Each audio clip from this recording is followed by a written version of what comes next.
Look into my eyes. When you see me on a show, when you see these fans, you know you've got the best in the damn world. This is the Wrestling Matters podcast where we stand up for professional wrestling. Here we fucking go!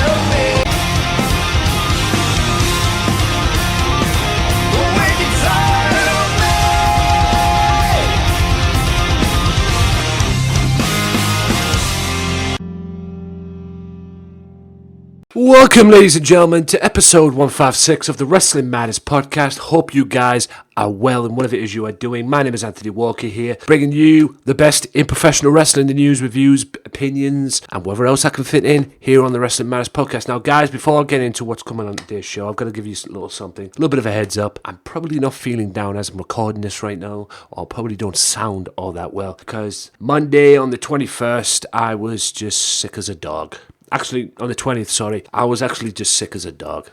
No question about it. Monday on the 20th, through the 22nd, I was just not well. I had to cancel a few things, and yeah, it just hasn't been the good start to the week for me. So I'm recording this right now, best I can for you guys. On today's show, the topics will be on today's show: Wrestlemania, fun facts. Like I said, Wrestlemania 2, fun facts of Wrestlemania 2, they're coming on this show today. Highlights, highs and lows rather, of Raw, Smackdown, TNA, ICW and Ring of Honor. Also, 8 wrestlers with gimmicks that were ripped off from video games, according to What Culture Wrestling. I'll get to that in a second. Plus, a bit more information and a bit quick reminder about Wrestle Island as well. Hope you guys enjoyed Wrestle Island as well. Yeah, I'll do that at the end of the show, but all of that is to come on this podcast and whatever else we can fit in on the only podcast where wrestling matters. And a nice little talk, an in-depth talk of what happened on Smackdown and Raw, besides the highs and lows, in terms of the AJ Styles, Shane McMahon saga, and that moment where The Undertaker knew he fucked up. More on that later. Right, guys, episode 156 is on Radio Big World.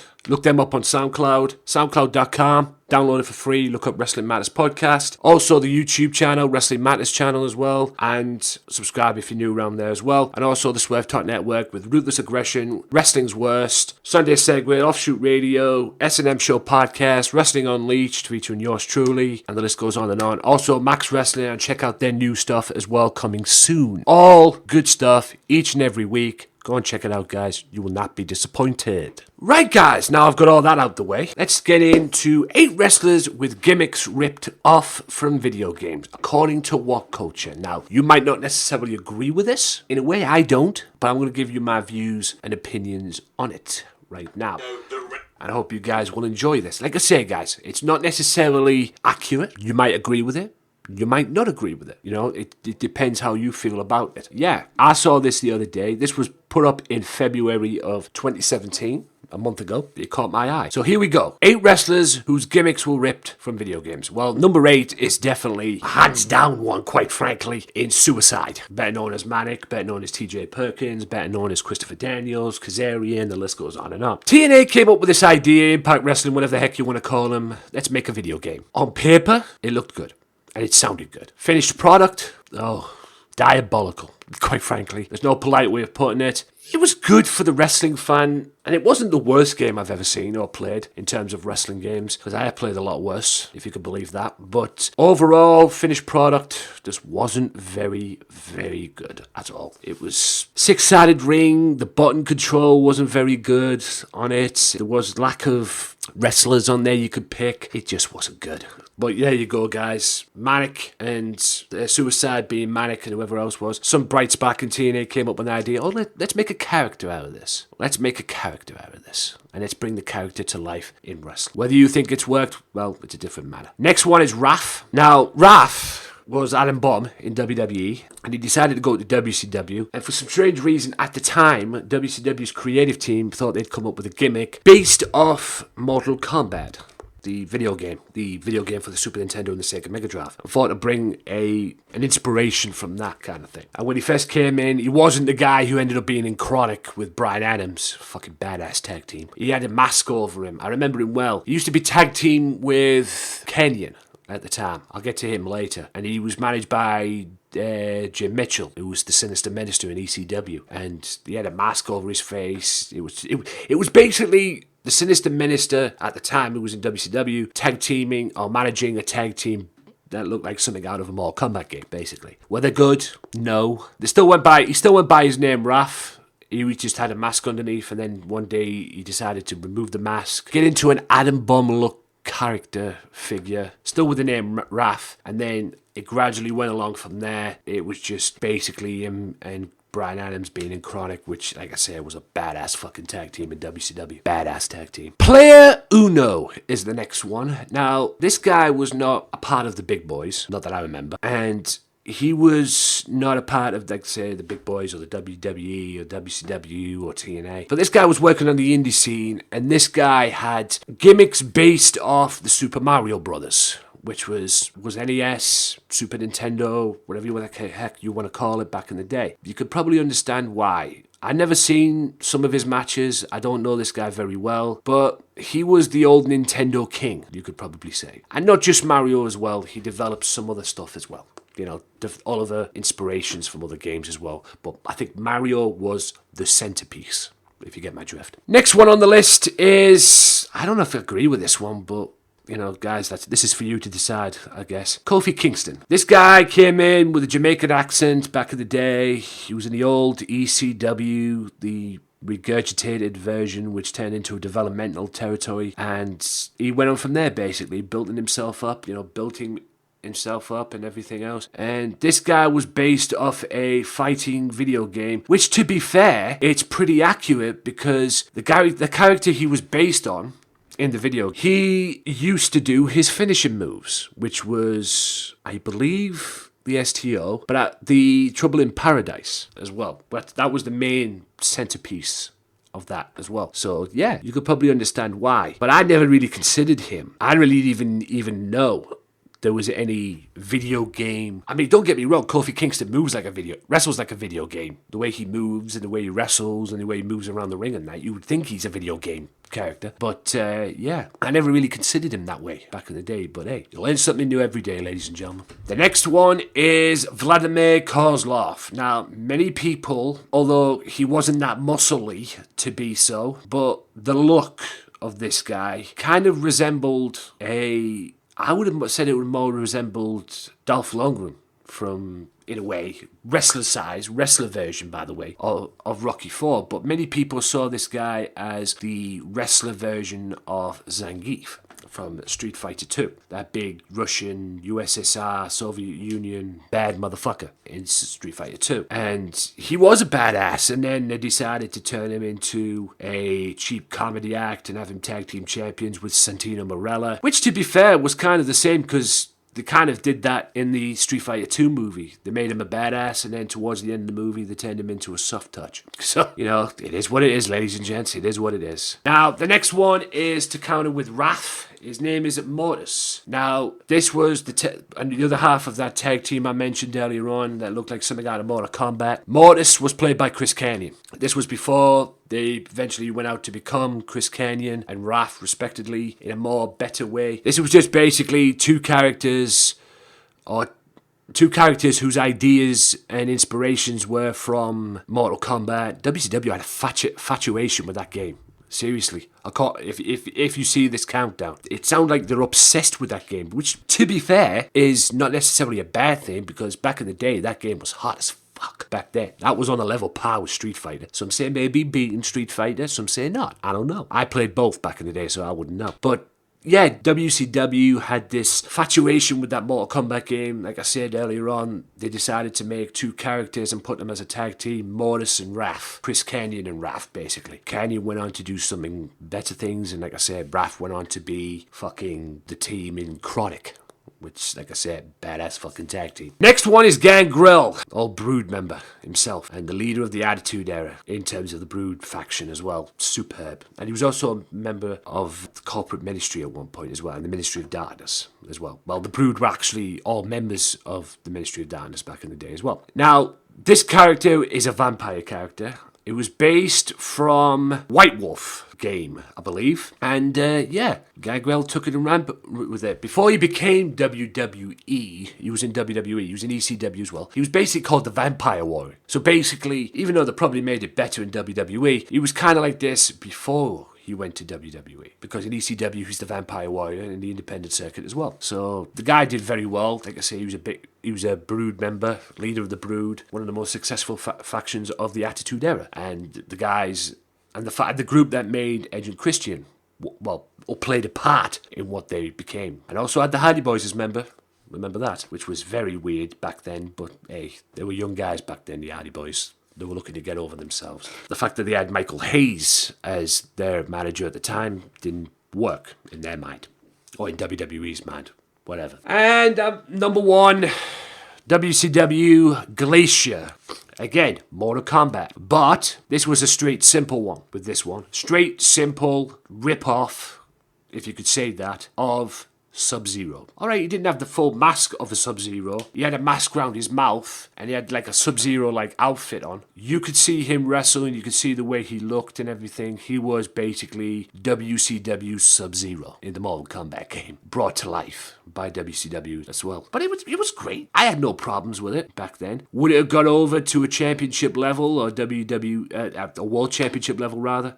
Nah. But to a point, it worked. Not to full effect, not to 100% it worked, but to a point it worked. And like I said, I remember him, he was also one of the victims of Goldberg's streak as well. Again, fun memories of WCW, that is. For more great What Culture Wrestling videos and top 10s and top 8s and top 7s and top 5s or whatever the fuck the hell they have on there in terms of chats and that, go to What Culture Wrestling on the YouTube channel. And that about wraps it up for part one, guys. Again, I apologize if I don't feel like a normal person coming across to you guys, but I am ill. I have been bad for the past couple of days, so I do apologize if I sound like shit, basically. I'm doing my best here, guys. I'm doing the best I can to bring you this podcast each and every Monday, the best I can, like I've said I would do since April 7th of 2014. But that about wraps it up for part one, guys. I'll be back in part two with fascinating facts about WrestleMania 2. Again, from the What Culture Wrestling YouTube channel. Stay tuned. If you enjoy the Wrestling Matters podcast, why not check out the Wrestling Matters podcast right now on YouTube at AJW Wrestling Matters. You can also check it out on SoundCloud at Wrestling_Matters_podcast. That's /Wrestling_Matters_podcast. Also, check it out on Radio Big World as well. For more information on them, you can check them out on SoundCloud and the Swerve Talk Network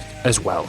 For more each and every week of the Wrestling Matters podcast, weekly podcast that talk about the best in professional wrestling today, whether it's WWE, Ring of Honor, TNA, ICW, Progress Wrestling, and the list goes on and on. Only the best in professional wrestling. Why? Because wrestling matters, ladies and gentlemen.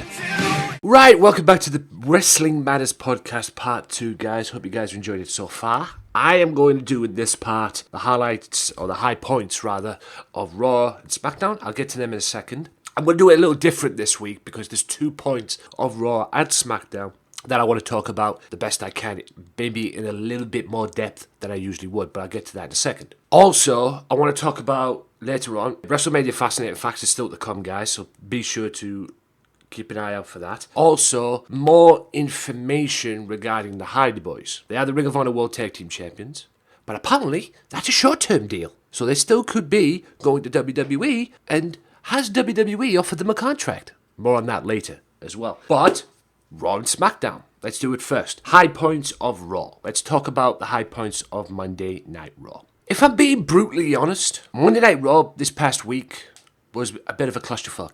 It was boring. Unless you're talking about the end, which I'll get to in a second. It was pretty predictable in many ways. I mean, I'll run through some of the stuff quickly. Raw Commissioner Stephanie McMahon fires Mick Foley. We knew that already. Samoa Joe beats up Sami Zayn for sticking up for Foley. Charlotte beats Dana Brooke. Chris Jericho reveals the real Kevin Owens. Apparently Kevin Owens was a fan of Chris Jericho, according to Chris, in the pictures that he's shown. Nia Jax is in the match at WrestleMania. Fatal 4-way now. It's for the women's title instead of a triple threat. Cesaro, more build up in the Cesaro and in the triple threat tag match, I should say, for the Raw Tag Team Championships. If Cesaro and Sheamus did not win the handicap match, it wouldn't have been a triple threat match. It'd have been a tag team versus tag team. However, Enzo Amore, Big Cass, Gallows and Anderson couldn't get along anyway. Triple H lays down the law to Seth Rollins and lays down the terms for the WrestleMania match. Austin Aries and Tony Nese. But I want to talk about two things. One I'll get to right now. Like I said, Triple H lays down the law for WrestleMania. His terms with Seth Rollins. He wants a non-sanctioned match. And hopefully, this coming week on Raw, tonight in fact, Seth Rollins will come into Raw and sign the contract for WrestleMania and face Triple H in this non-sanctioned match because he doesn't want Seth Rollins to sue him for what he's going to do or what he plans on doing to Seth Rollins at WrestleMania. But I want to talk about the main topic. Main topic being Braun Strowman and Roman Reigns. Now, it's not necessarily the match itself because I could give two flying fucks about the match, the main event. Probably one of the main reasons why Raw was so boring. Braun Strowman and Roman Reigns in the main event, whatever. But it was at the end of the match. Because as Roman Reigns is about to, I'm guessing, hit Braun Strowman with another spear, he stands in the corner, the gong goes off, and the Undertaker pops out. Now, the Undertaker's in the ring, which, to be honest with you, in a way, this is what probably should have happened in Fastlane, but anyway. Taker stands in the ring, stares down Reigns. Just stares him down, and then the move is eventually made. Reigns, I think, goes towards him from what I've seen, but Undertaker realizes that Strowman's behind him and ends up chokeslamming Strowman. He had to protect himself. But the funny thing, and the best thing, and the high point for me about this whole situation is after the Undertaker chokeslams Strowman onto the mat, throws him outside. Well, he didn't throw him outside the ring. I thought he did it first, but I looked back on the footage and he was rolling out the ring. And Taker follows him out to the ring and then looks down the concrete floor, sees Strowman laying there. And then this face of the realization comes in. He had this look on his face was like, oh shit, damn it. And then turns around and takes a spear. Now, if you can go back to that point, I swear I saw that point for the first time, that bit where Undertaker made that face, selling it before he even took the spear, because he knew when he turned around the spear was coming. At that point, all I wanted was for somebody just to pause that bit when he made that face and then put up in the corner or in the background. It was at that moment he knew he fucked up, because he did. Now, whether that was real, whether that was story, I'm guessing it was story, but it was fucking great. It really was. It was great. And obviously Roman Reigns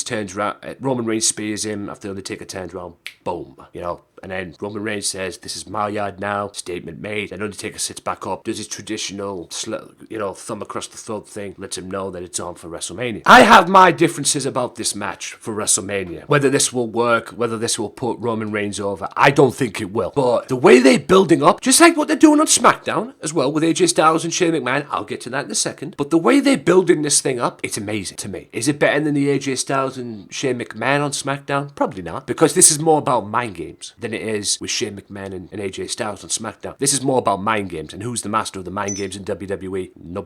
There's nobody better than The Undertaker, no question about that. But yeah, it's on for WrestleMania, and the statement was made by Roman Reigns. Undertaker threw the first shot when he chokeslammed him. Reigns got a little even there. Thanks to a little distraction, though, but he got a little even. But that was the best moment of Raw. The only moment that I even cared about, because like I said, Raw was piss poor this week. I'm sorry, but it was. Lots of predictable things, but that bit at the end was the highlight for me, in my opinion. Shows you how much Raw sucked this week, though. But in any event, guys, that is the Raw highs and lows. Right, SmackDown highs and lows. There wasn't that much highs this week for SmackDown. SmackDown was a good show. SmackDown was the better product than Raw. There was some good matches, one good match in particular, two highs though, but the main high of the show, in my opinion, the main high for that show was the AJ Styles Shane McMahon saga, which I'll get to in a second. I'll run through what happened. Usos finally beat Alpha for the SmackDown Tag Team Championships. Carmella versus Becky Lynch ended in a no contest. Again, build up for what happens at WrestleMania. Not much there. Randy Orton and Baron Corbin was actually pretty good. Orton beat him thanks to Dean Ambrose, and Dean Ambrose accepts him at WrestleMania. Bray Wyatt plays more mind games with Randy Orton as well backstage. Kind of a low point for John Cena because he ended up going one-on-one with Fandango. I think it's all warm-up for the mixed tag match. Well, it was because Nikki Bella came down and they both double-A'd the Fashion Police and then put them both in the STFU, or the STF as it's now called. But the main high point of SmackDown this past week was AJ Styles and Shane McMahon. AJ accepts the match, comes out, starts talking to him, and he was going to do exactly what he did to him the week before. Attack him backstage,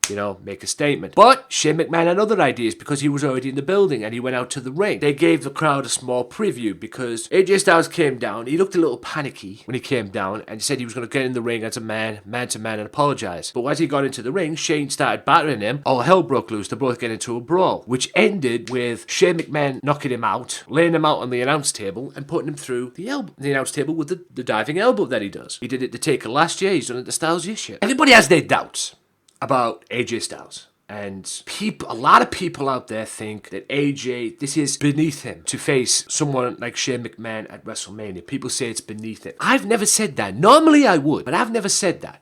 Granted, Shane McMahon is not a wrestler. I get that. But what you've got to understand is, people, about this is Vince sees his son, Shane McMahon, as a special attraction. A special attraction for a WrestleMania. So he saw what happened last year when he elbowed him through the announce table from the top of the cell, to Undertaker I'm talking about. And he thought, why not give him a match with Shane McMahon? Now, I believe this could steal the show. I believe that AJ Styles and Shane McMahon can be epic. I believe that. Probably a lot more than I believe that Undertaker and Roman Reigns. I don't know, that's just my opinion on that. But it's the way, and what convinces me that this could be good is the way this has been built up. I mean, you saw the seeds planted beforehand, and then there was the confrontation backstage when AJ Styles lost his shot at WrestleMania, thanks to Orton. And you saw the confrontation that was on WWE.com when AJ got in the face of Shane McMahon. And then there was the attack the week before, 2 weeks ago, the attack backstage, which I never thought they would do, especially in the PG era, but, credit to them for doing that because that gave some beef to this as well. And then there was last week as well, because AJ wanted to do the same, but this time Shane McMahon was prepared for it. I think week by week, this has really convinced me, and I saw Daz talk about this as well on Facebook,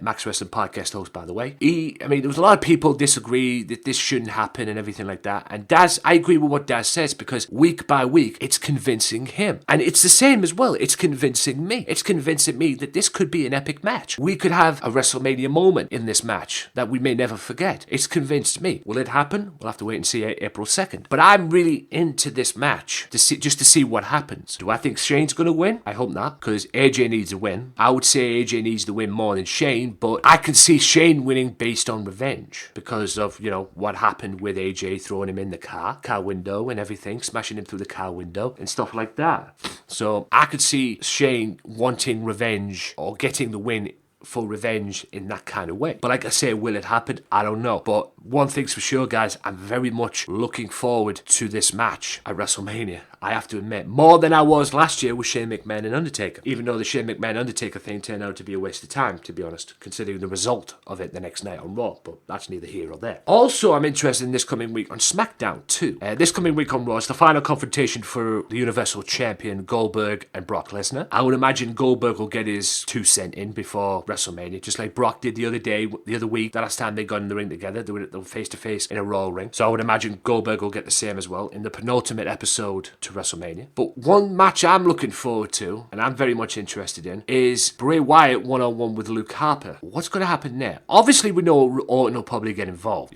built up to WrestleMania, so on. But what role will Luke Harper play? Could we see a switch? Because I have a feeling in my mind that we may see a switch here. Now that Orton has basically proved what Luke Harper was right saying all along, and don't get me wrong, Luke Harper's doing well at the moment in what he's doing as a singles wrestler and everything. He just needs something else. But I can see Luke Harper going one-on-one with Bray Wyatt this coming week on SmackDown as a trap to get Orton in the ring so they could beat him up and have them two get back together now that Orton's out of the picture, and then bring in Eric Rowan, Wyatt family back together. The original Wyatt family, of course. But like I say, we don't know that. We have to wait and see this coming week on SmackDown. But I could see that happen. I have a funny feeling in my gut that that may happen. But, like I say, that's just my opinion. That's just my view. We'll see what happens this coming week on SmackDown. But there you go, guys. That's the highs and lows of Monday Night Raw and Tuesday Night SmackDown. Again, I nearly said Friday Night SmackDown. It's not Friday anymore, Anthony. It's Tuesday. Get a grip. I will be back in part 3 with Hardy's being offered a contract to WWE. And Ring of Honor deal is only short term. Stay tuned. I'll have more on that after this. Wrestling fans, look no further for the most unpredictable wrestling podcast you've ever heard on the Max Wrestling Podcast, hosted by me, Dazzy Dangerously, with everybody's favourite captains, The Phoenix, The Butcher, and Mike Larkin, plus special guests, promos, and trivia. Find out what's been going on in wrestling history as I take you down memory lane every week. And The Butcher's Stupid Idiot of the Week gets it! And see if you agree with me as I choose every week's segment of the week in the world of wrestling. The Max Wrestling Podcast is available on YouTube, Podomatic, Mixcloud and Soundcloud. And the Swerve Talk Network with other great shows. Follow us on Twitter, Instagram, and Facebook at Max Wrestling UK, or go to our website, maxwrestling.wix.com/maxwrestling. And that's the bottom line. because we're out of time. Yalikalikimaka. Maka. Listen in, man.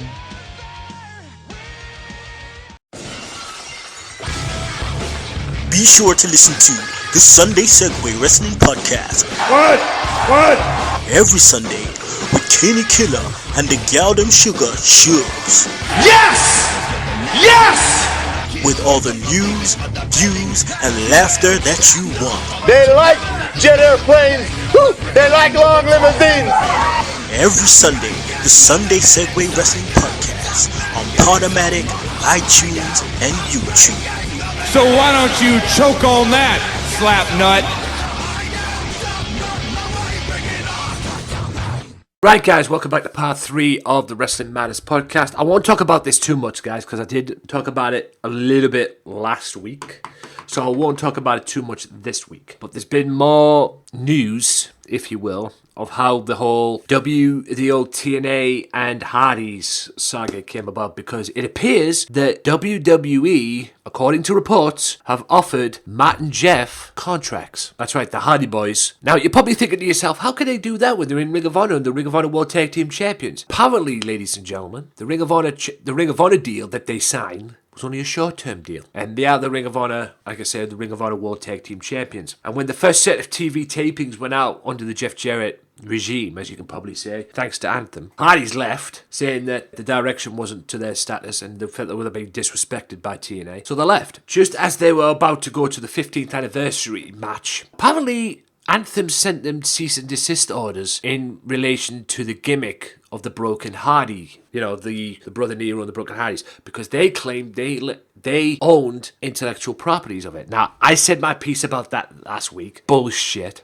on that, because the Hardys were around and the Broken Hardy stuff was around well before Anthem took over. Because if it wasn't for the Broken Hardys, TNA would have probably been not worth watching, at least, during that period of time leading into Anthem taking over. Now, I'll got a tweet here that I'm going to read, that Matt has responded to this. Responded to it on Twitter regarding the universe and everything. I'll read it here right now. My soldiers have been loyal and supportive throughout my existence. Thank you. They know the truth, that the hashtag broken universe is my property. And to be fair, it's true. It's true. So I don't know where Anthem see any right in this, because like I said, this was around well before the whole saga started in the first place, and well before Anthem came in. To me, it just makes no sense. And I think Anthem, since they think they're a part of TNA and they own TNA now, maybe they think they have the rights to it in terms of the whole Impact Wrestling, the company itself. That's what I'm thinking on that one. But other than that, I'll say it here and I'll say it last week. The Broken Hardy gimmick belongs to the Hardy Boys and Matt Hardy in particular, right? So I'm behind the Hardy Boys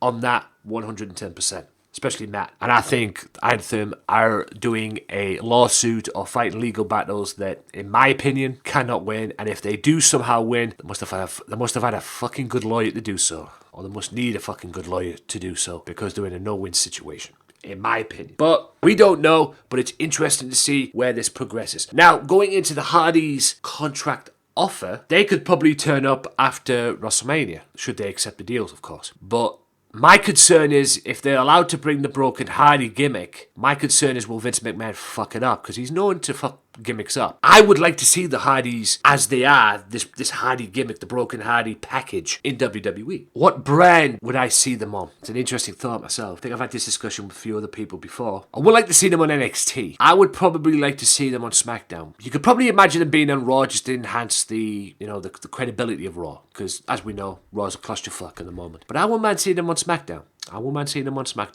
To be honest with you. There's some interesting things that could happen with them on SmackDown. But you got to keep them together. Don't change their gimmicks. Don't change their names. Bring them back as the Hardys. If you have to send them back to their old selves again, when Jeff Hardy used to come out to No More Words, and Matt Hardy used to come out to Oh Yeah, that one, the version 1 theme, then so be it. If it has to be, it has to be. But my concern is, where's this going to go?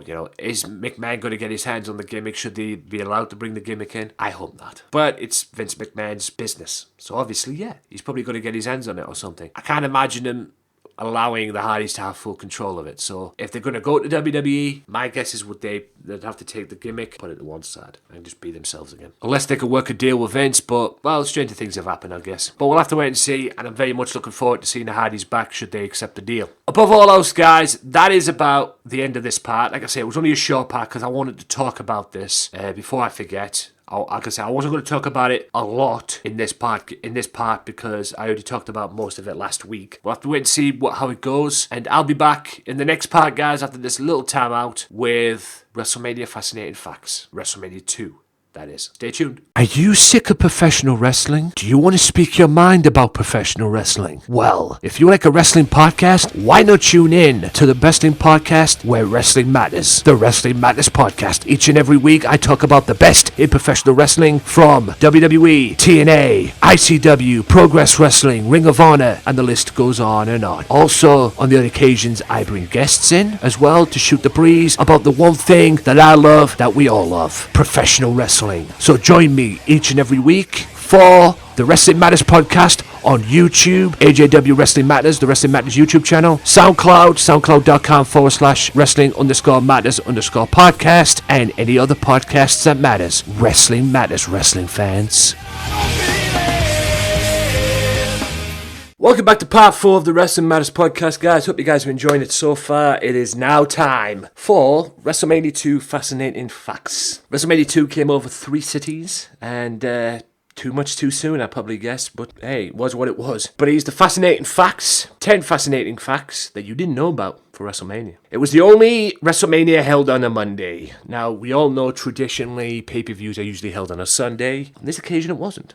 Because usually back in the day when I was at school at least, you would watch a pay-per-view be on a Sunday, you'd either watch it, you'd either try and stay up and watch it, and go to school the next day and watch it with your mates, or to talk to your mates about it, I should say. But then you wouldn't on school nights. You'd have the pay-per-view be on the night, you'd go up the next day, or you get up the next day, I should say, go to school, and come home and watch it. They didn't on this occasion, because WrestleMania 2 was actually on a school night. Yeah. Cheers, Vince. Good grief. Anyway, number 9 was, like last year with Ricky Steamboat, Jake the Snake Roberts debuted before WrestleMania on a taped show. It was 2 weeks prior to his WrestleMania match. If it had been me back then, I'd have waited until WrestleMania and introduced this new talent on the actual grand stage of them all, which is WrestleMania. But it didn't happen. He won his WrestleMania match, but he debuted 2 weeks before it. Piper, in his boxing match with Mr. T, had to have his hands taped because there was a fear from, I guess, Mr. T's camp that Piper would probably fuck him up, with it being a box and everything. So he had to tape his hands just to protect himself a little bit and hopefully not injure Mr. T or anything like that. It wouldn't have made any difference anyway, because,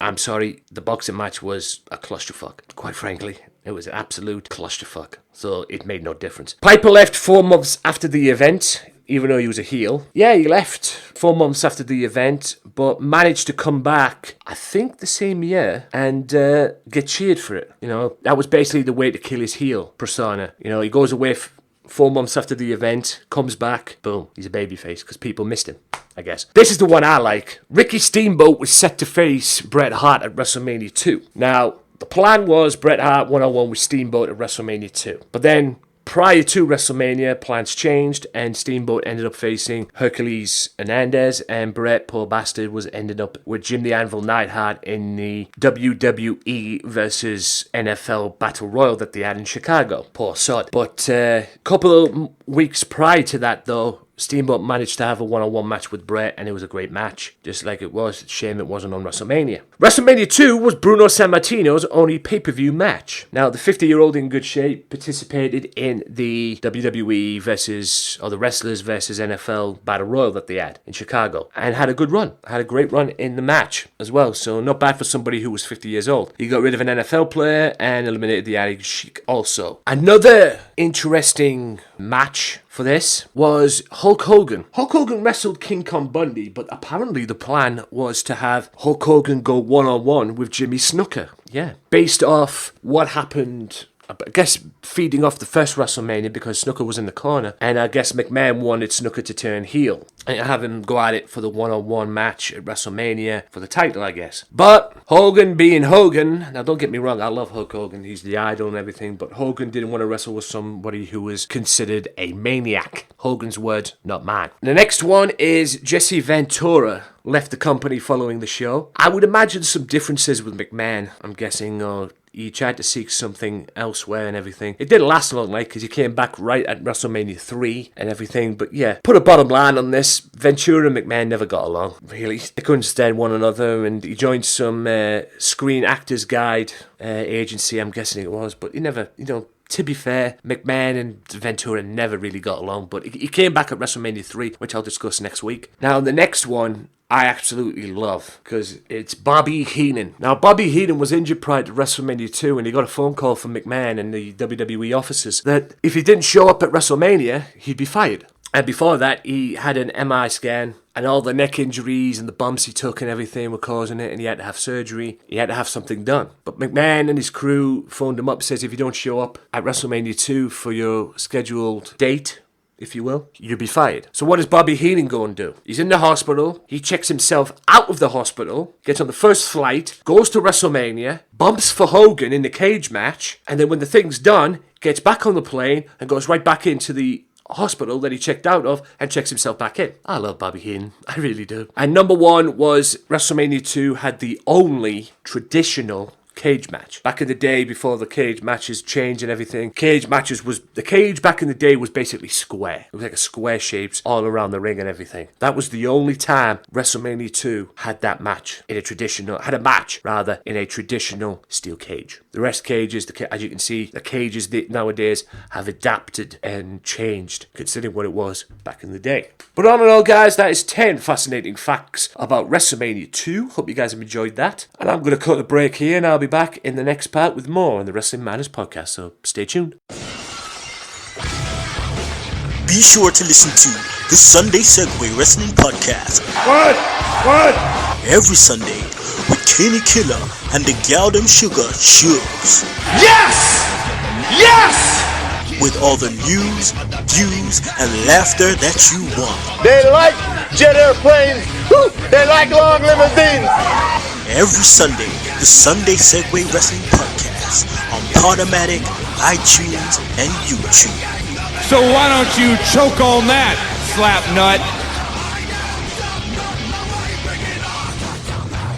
Welcome back, ladies and gentlemen, to part 5 of the Wrestling Matters podcast, and this is the TNA section, ladies and gents, the Impact Wrestling, whatever you want to call it. Highs and lows of Impact Wrestling from this past week. But before I get to that, I want to talk about something that came up this past week that caught my eye on the YouTube. It was a video that was uploaded in February of this year, in fact, and it involved Vince Russo. Now, I want to talk about it and give my thoughts and opinions on it because it actually caught me by surprise because I didn't know about this until I actually saw the video. As we all know, ladies and gentlemen, Jeff Jarrett and Vince Russo over the years have been tight than a gap, basically. Jeff Jarrett has done a lot in this business, you know, and Russo has helped him along the way. You know, he did what he could for him in WWE. He did what he did in WCW, made him the chosen one, and even helped him out in TNA, going back to the Wednesday night pay-per-views and the SCX, Sports Entertainment Extreme, and so on. I saw a video of Russo this past week explaining why him and Jarrett, in a way, can't see eye to eye. Or in a way, are not seeing eye to eye. Because one time Vince kept the fact that he took a job with Dixie Carter from Jeff Jarrett, and apparently they fell out. Although so Vince fought. Because when Vince, as he explained in the video, when Vince met up with Karen, she told him that he wasn't talking, Jeff Jarrett that is, to Vince Russo because Russo said some nasty things about Jeff Jarrett, which apparently were untrue. I don't know the full story, I'm just going by what the video says. And then Vince Russo goes on to get hurt by the fact he said that he felt hurt that when Jarrett took back control of TNA as the executive producer or whatever he is behind the scenes, he went out and reached out to Dutch Mantel, Seb Coulter, and Scott D'Amore. Jarrett didn't call Vince Russo. You know, and with the friendship, you would have thought, and to be honest with you, I thought he would have called Russo, being honest with you, but he didn't. And Jarrett and Russo, in fact, felt hurt about it. Maybe Jarrett wants this to go into a new direction, after all, because a lot of people probably wouldn't want to see Vince Russo back. Vince Russo, you know, it'll be the same old, quite frankly. And it is what it is at the end of the day. But Jarrett seems to be taking the reins of TNA or Impact Wrestling and taking it down a new direction. Because let's face it, if he didn't, probably would have called Vince Russo back. From what I got in that video as well, Vince Russo is looking for a job, you know, like I think it's a 9-to-5 job he came across, and said that if he ever gets one, he's out the wrestling business. So I think he's now looking for that life out the wrestling business. But at the end of the day, when I saw the video, I'm not buying that. Vince Russo will still be in the wrestling business somewhat. And he says the only reason he's doing all the videos and podcasts and whatever it is he's doing is because of income. But he made it very clear on the video that he wants out of the business. I doubt that very much. But yeah, it shocked me in a way because I could probably understand, but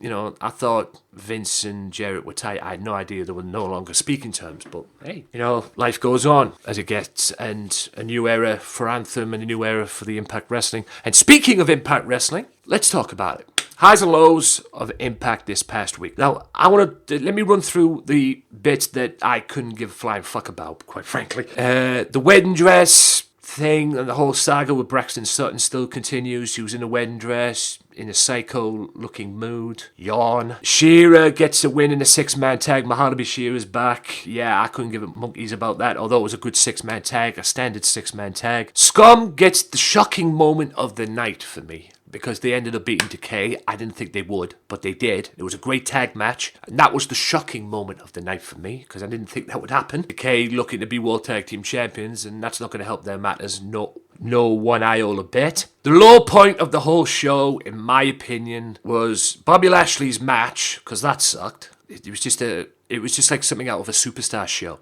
It really was. Rebel Sky, or Rebel, whatever her name is, against the ODB. The match just totally sucked. I'm sorry. And it ended with the referee getting drunk and counting out ODB, you know, to get the victory. Whatever. DCC falling apart. That was a good moment for me because that was a very interesting match. LAX were dominant in the match. LAX have been on fire since they've returned. LAX just, it is what it is. And DCC seems to be falling apart at the scene. Storm may have quit, I don't know, we'll have to find out in future episodes. The interview with Bobby Lashley, like I say, was the lowest point of the whole show. Bruce Pritchard trying to interview Bobby Lashley. It was more like him trying to brown nose him, considering what's been going on lately, but anyway. Richards, an okay moment for me of the show was Richards and his heel, the heel Davey Richards taking on Suicide and winning against Suicide. But what he needs to do is stop kissing his wife. He spent more time kissing his wife than he did kicking Suicide's rear end. I mean, nobody needs to know about that, man. Just focus on the match. Be the heel, but be dominant, Davey. I mean, I love you as a heel, and I'm loving where you're going at the moment, but it needs more work, definitely. But the two high points of the whole show for me was Cody Rhodes attacking Moose on his way to the ring when Moose was about to defend the Grand Championship against Eli Drake. And thanks to that, and thanks to Cody making a statement with Crossroads on the rampway, Cody Rhodes, Moose next week for the Grand Championship on Impact. which will be very interesting. But my favourite moment of the whole night, I can't believe I'm saying this, but my favourite moment and favourite happening of the whole night was Karen Jarrett returning and everybody on the case of one Josh Matthews. And even Josh came into the ring at one point after being interrupted, Karen Jarrett that is, by EC3. Josh Matthews came in the ring and started shooting his mouth off. And even bragged about who his wife was, saying that she was a 5-time Knockouts champion. And I was like watching that thinking, thank you, Dr. Know-It-All. As if we didn't know that already, for fuck's sake. What did Madison Rayne see in this fool? But anyway, everybody was like shouting, fire Josh, fire Josh. And even Karen considered it at one point. But Josh didn't help the matters towards the end because he mentioned that Karen's family would probably be out of Impact very soon and took some derogatory remarks towards Karen, which led to Karen Jarrett slapping Josh right in the mouth, which was just beautiful, just fucking beautiful. And that's how it ended Impact. So perfect way to end Impact on that. And yeah, Impact's still improving, ladies and gentlemen, from what I'm seeing. I've watched 2 shows since, the new direction of this podcast. I've enjoyed it, but it still needs a lot of work. There still needs to be a lot of work there. LAX have their own entrance ramp, like the old Aces and Eights used to. They used to come out a different area. That's fine. To be honest, I think I agree with somebody who said this, that Vince Russo video as well. Somebody who works with Russo said that they need to get out of the Impact Zone. And to be honest with you, I think it's time for a fresh start. I think it's time to get out of Impact Zone and get themselves some new identity in terms of the arenas. It needs to be fresh. Now, I mean, you've got the anthem, but it needs to be fresh. It really does need to be fresh. It needs a fresh look. I mean, the in-ring product is a fresh look, but there's still semblance of the old with, the Impact Zone and everything. I've got nothing against the Impact Zone, but I think maybe it's time for a change. But anyway, guys, that is the end of this part. Hope you guys have enjoyed it. That was the Impact Wrestling highs and lows and Jarrett and Russo falling out. Hope you guys enjoyed that. Still to come, I'm going to be talking about WWA. I'll do that in the last part. Up next is Ring of Honor and ICW. So stay tuned, and if I can fit something else in, I will, but if not, I'll wait until next week for that. But that's what we've got coming up. ICW, Ring of Honor, highs and lows, WWA, and then maybe an outro after that, and I'll maybe end it there. We'll have to wait and see, but hope you guys have enjoyed the podcast so far. A lot more to come straight after this, so stay tuned.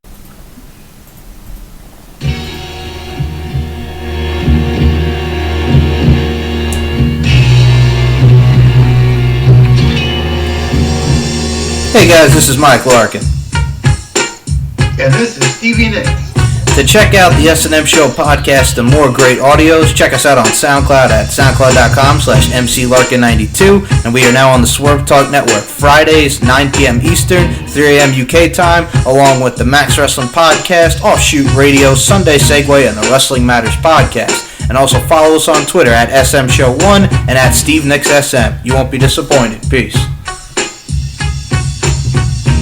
Right, guys, welcome back to part 6 of the Wrestling Matters podcast, and this is the highs and lows of Ring of Honor and the highs and lows of ICW. But first, we'll get to Ring of Honor, get that out the way. Ring of Honor this week was a high point in the top prospect match, because the top prospect match between Josh Woods, Chris LaRusso, I hope I said that right, ended in a technical knockout. It was hard-hitting, quick-paced stuff, and Josh Woods defeated him and just basically kicked his head off. It was a technical knockout. Basically, it says here, defeated Chris LaRusso to win and advance in the top prospect. Yes, it's true, but he also knocked him out. Ring of Honor kicked off with Silas Young and Bay City Bruiser, who was still looking for a partner to challenge for the 6-man tag team titles. Basically, even though Cheeseburger and Will Ferrara did show some promise, Silas Young and Bay City Bruiser just fucking destroyed them, basically. That's basically all you could say. Too strong, too agile, too powerful, and Cheeseburger and Ferrara did not have a sniff, quite frankly. There was a match between Lio Rush and Kenny King, which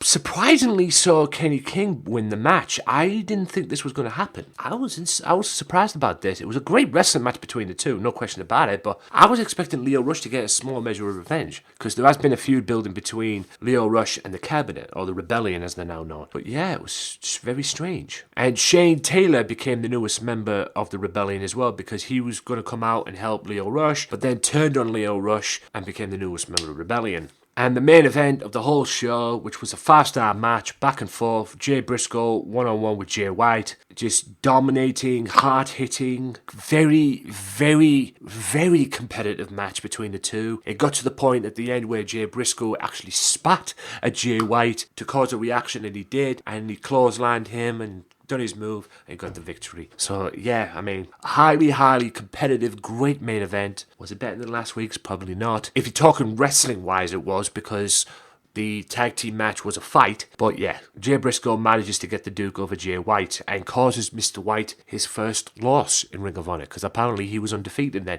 I never knew that. I didn't take any notice of it, to be honest with you. But yeah, Jay Briscoe ends the undefeated streak of one Jay White.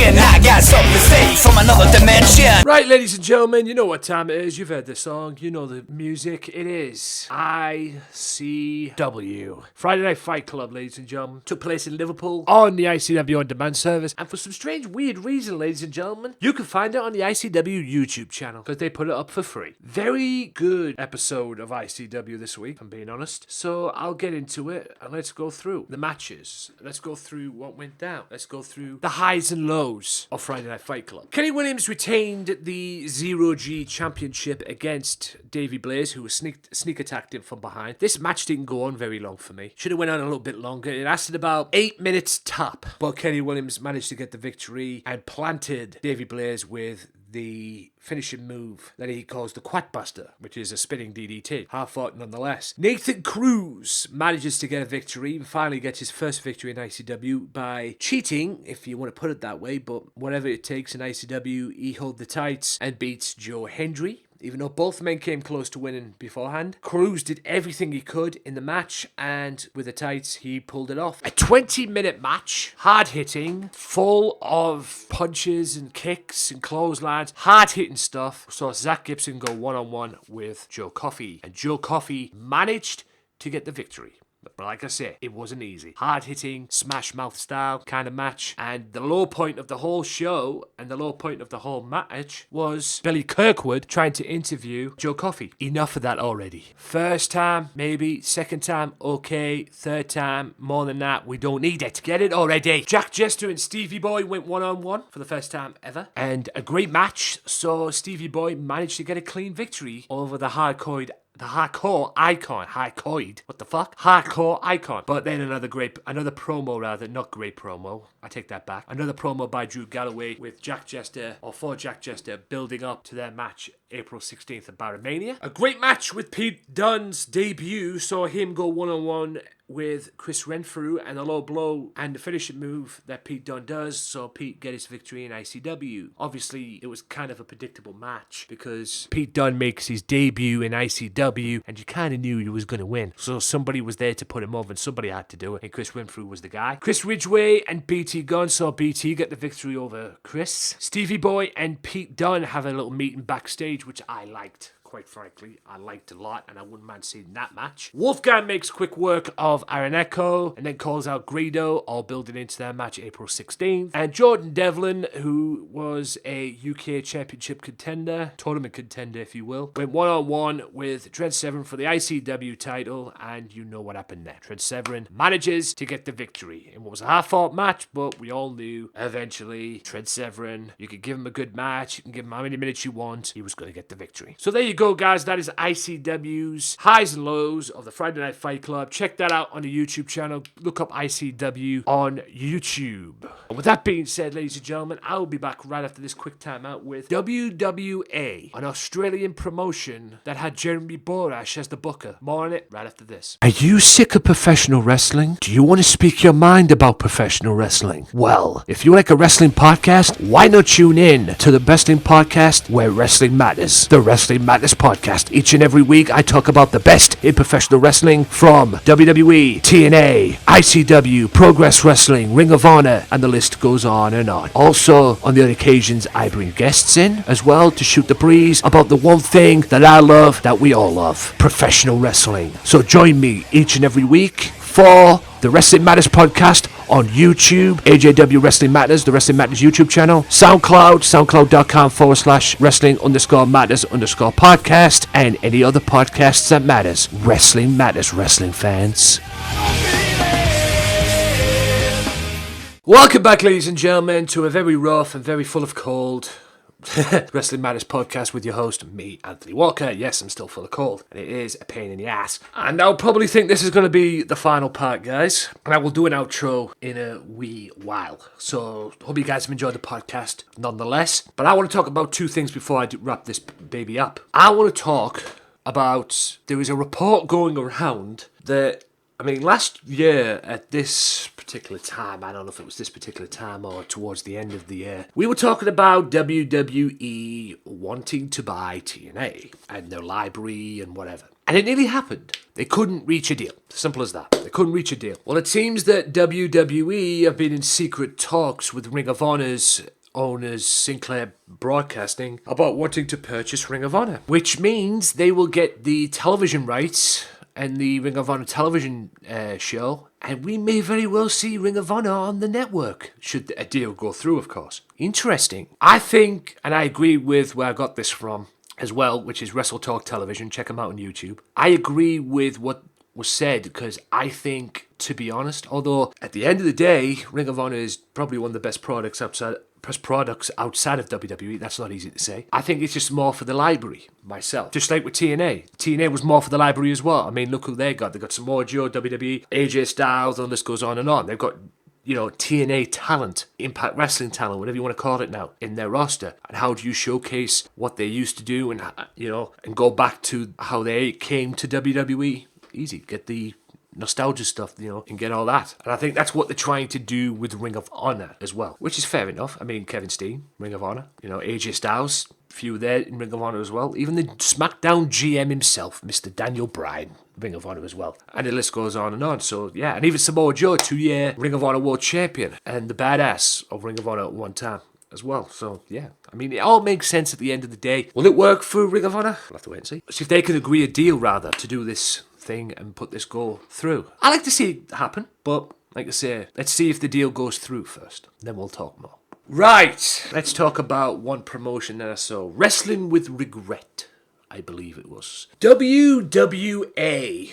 Now, you probably people thinking, what the fuck am I talking about? Right, WWA. Now, you're probably thinking to yourself, what the hell am I talking about? Right, straight and simple. Promotion that basically was founded from the fallout of WCW. Back in, say, about 2000, 2001, it came about. All the stars, the free agents at the time who basically left WCW and didn't want to work for McMahon, or couldn't work for McMahon, ended up going there. Kayfabe commissioner was Bret Hart. It was owned by I believe it was a musician that owned it. And this was on Wrestling with Regret as well, spelt with a W. Leave a link in the descriptions below where you can find him. Check him out on YouTube. And it was an old video, but I checked it out today and it got me thinking. There was a lot of stuff, I don't remember seeing it, but it was a lot of stuff that connected to what happened with WCW. First of all, the booker, to start it off, was meant to be Vince Russo, but he turned it down. So who did Vince Russo recommend to take over the booking of WWA? Of all people, the third man in the now TNA Impact Wrestling commentary, Jeremy Borash. Yeah. Now, the reason why I say that, you're probably thinking, oh, what's wrong with Borash? There's nothing wrong with Borash. Borash was Russo's protege. All the bad booking that Russo's done in the past, you can probably where that's going, don't you? Yeah. And he basically picked up where Russo left off, basically. There was a lot of gimmick matches and stuff. It was just a lot of things happening. They went 2 years, and they had pay-per-views as well, if you can believe that. But it was just full of non-talented, it was just full of legendary talents that were basically fell out from a promotion. Even Nathan Jones was there as well. Because Nathan Jones wrestled Jeff Jarrett, who was then the NWA World Champion, based off TNA. And hell, even Jeff Jarrett had to cancel a date with WWE. Why? Because he was founding TNA at the time.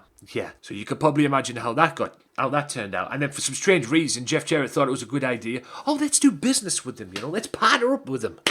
Give them some people and all that shit. It was just really bad from what I saw in the video. I'll let you see the video yourself, guys. Check it out. It's on Wrestling with Regret, spelt with a W at the beginning of it as well. It's just bad. And the irony is, Jerry Lawler started off as the announcer, but didn't last long, because he lasted about 2 months at the most. Month, maybe 2 months. Why did he last 2 months? Because he got out of there while he could and ended up going back to WWE. Again, 2001. What happened in 2001?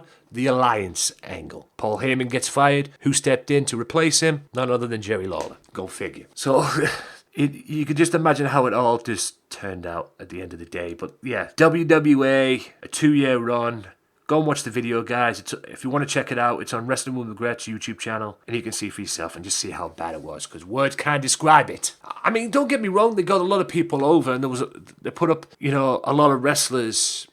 So in a way, it wasn't bad in that respect, because there was a lot of wrestlers that were looking just to get over, and get their names out there and everything like that. So they did it in that respect as well, but the rest of it was just bad. Especially when you got Jeremy Borash in charge, somebody who's Vince Russo's prodigy, or protege, whatever you want to call it. You can probably understand how it's going to turn out. Right, guys, Wrestling Matters Podcast, episode 156, I believe, or 157. Let me just check. I'm losing count of my own demise, if you will, on my podcast episodes. That is not good. Let me just check this out one time. Please, allow it. Don't know why it won't let me check, please. Why won't you let me check? There we go. 156 it is. This episode is seen or listened on the Swerve Talk Network. Check them out each and every week, guys. Daz, Max Wrestling, check out their new stuff coming soon. Sunday Segway, S&M Show Podcast, Ruthless Aggression Era as well. Wrestling's Worst, The Golden Age, and all the good stuff that is Sunday Segway as well. Sunday Segway TV, check that out as well. And the One Wrestling Apta channel, the One Apta Wrestling video channel as well on YouTube as well. Just look it up. Just type in Sunday Segway TV and you'll be fine. All of that is on the Swerve Talk Network. Check them out. You know it makes sense. Also, download this episode for free on SoundCloud. Check it out on Radio Big World. Also, check it out on the YouTube channel, AJW Wrestling Matters. Subscribe if you're over there as well. That has been episode 156 of the Wrestling Matters podcast. Hope you guys have enjoyed it. Shout out to everybody at Wrestle Island as well. Hope you guys enjoyed the show that was yesterday as well, 26th. Wrestle Island, guys, if you're listening. Mystery Island as well, facebook.com/Wrestle Island, facebook.com/Back to the Island. Check them out for more information. My name is Anthony Walker. Wrestling matters to me. Professional wrestling matters to me, because it should matter to you. I am a passionate wrestling fan, and if you're not a wrestling fan. Peace out, y'all. See ya.